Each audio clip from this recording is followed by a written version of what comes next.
Assalamualaikum warahmatullahi wabarakatuh. Salam sejahtera untuk Anda semua dimanapun Anda berada. Mudah-mudahan Anda semua dalam keadaan sehat selalu dan tidak ada kekurangan suatu apapun. Amin ya robbal alamin. Halo bosku, pada kesempatan kali ini saya akan memberikan penjelasan tentang penyebab kulkas 2 pintu yang tidak dingin. Oke, tidak panjang lebar, sekarang saya akan memberikan penjelasannya. Tolong disimak baik-baik apa yang saya sampaikan. Mudah-mudahan bisa dipahami dan bisa bermanfaat untuk Anda semua. Nah, di sini saya memiliki kulkas yang 1 pintu. Sebelumnya saya mohon maaf, saya tidak memiliki kulkas yang 2 pintu. Jadi saya menjelaskan secara gambarannya saja. Nah, jadi seperti itu bosku.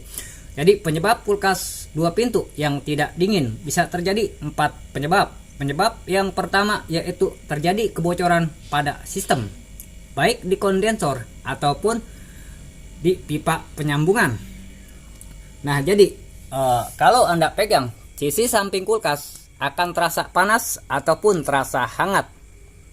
Itu pun kalau memang kulkas Anda normal.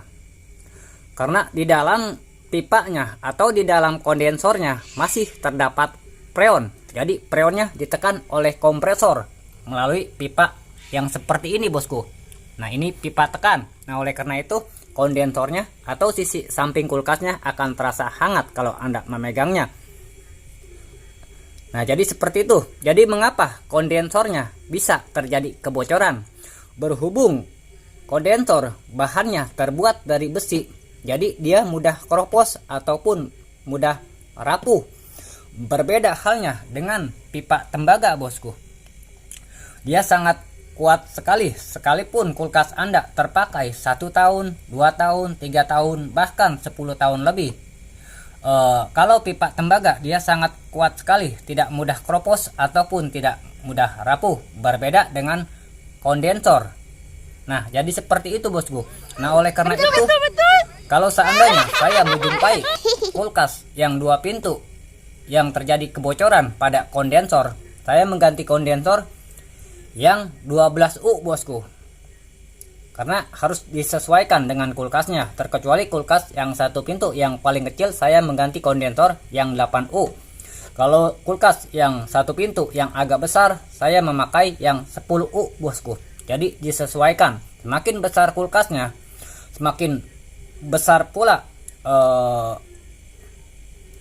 kondensornya. Nah, jadi seperti itu bosku. Sedangkan yang kedua terjadi kebocoran pada sistem yaitu di pipa penyambungan, baik di pipa penyambungan ke arah evaporator. Nah, yang di freezer itu di belakangnya terdapat evaporator bosku. Dia bisa saja bocor. Dan di pipa penyambungan di ujung kondensor yang menuju ke filter bosku. Nah, ini ujung kondensor yang menuju ke filter. Setelah itu di pipa penyambungan yang arah ke kompresor, dia bisa saja terjadi kebocoran bosku. Akan tetapi kecil kemungkinan bisa terjadi kebocoran. Apalagi kalau kulkas Anda sebelumnya belum pernah diservis. Itu sangat kuat sekali pengelasan dari pabrik bosku. Berbeda halnya kalau sebelumnya kulkas Anda pernah diservis, itu pengelasan dari seorang teknisi bisa saja pengelasannya kurang matang bosku. Di kemudian hari bisa saja terjadi kebocoran. Nah, jadi seperti itu.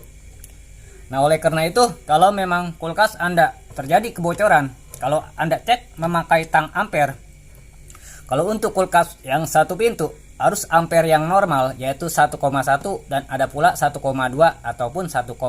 Jadi tergantung besar kecilnya kulkasnya. Nah, jadi seperti itu. Kalau Anda mengecek tang ampere harusnya sangat kecil sekali. Kalau terjadi kebocoran 2, 3 atau 4 ampere. Nah, jadi seperti itu bosku. Nah, oleh karena itu kalau seandainya terjadi kebocoran, kalau Anda pegang sisi samping kulkas tidak terasa hangat ataupun tidak terasa panas bosku, karena di dalam pipanya atau di dalam kondensornya tidak ada sama sekali freon bosku. Nah, jadi seperti itu. Itu penyebab yang pertama. Sedangkan penyebab yang kedua terjadi pembuntuan freon, baik di tempat evaporator, di tempat freezer, ataupun di filter. Nah, ini filter bosku, fungsinya untuk menyaring kotoran. Kalau di sistem terjadi pembuntuan freon, nah oleh karena itu, kalau Anda cek memakai tang ampere, sudah pasti arus ampernya sangat menurun bosku. Ya, katakan kalau kulkas 2 pintu Anda arus ampernya 1,1. Kalau Anda cek memakai tang ampere, sudah pasti keterangannya sekitar 7 atau 8 ampere bosku. Jadi menurun. Karena kenapa? Karena cara kerja piston yang berada di dalam kompresor dia akan tersendat bosku. Jadi tidak secara normal dia menekan pistonnya. Nah, oleh karena itu arus ampernya akan menurun bosku. Otomatis kulkas Anda tidak dingin atau kurang dingin. Nah, jadi seperti itu. Itu penyebab yang kedua. Sedangkan penyebab yang ketiga yaitu kalau kulkas Anda memakai kapasitor running, kalau kulkas Anda kurang dingin, bisa saja kapasitornya sudah lemah bosku. Ada pula kulkas 2 pintu yang tidak memakai kapasitor. Nah, oleh karena itu, kalau Anda lihat kulkas Anda memakai kapasitor, Anda lihat kapasitornya. Kalau dilihat dari segi fisik, kapasitornya sudah terlihat kembung ataupun sudah rapuh atau sudah kusam, kemungkinan besar kapasitornya sudah lemah atau sudah tidak layak untuk dipakai bosku. Jadi untuk ukuran kapasitor kulkas itu 6 UF ke bawah bosku, 6 UF, 5 UF,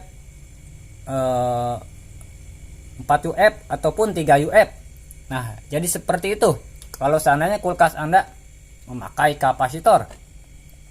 Jadi fungsi kapasitor running itu untuk menseimbangkan arus listrik bosku. Jadi kapasitor itu terpakai selama kulkas Anda terpakai. Jadi posisi kapasitor running itu kabel kapasitornya di pin running atau pin utama dan ke pin starting ataupun pin bantu.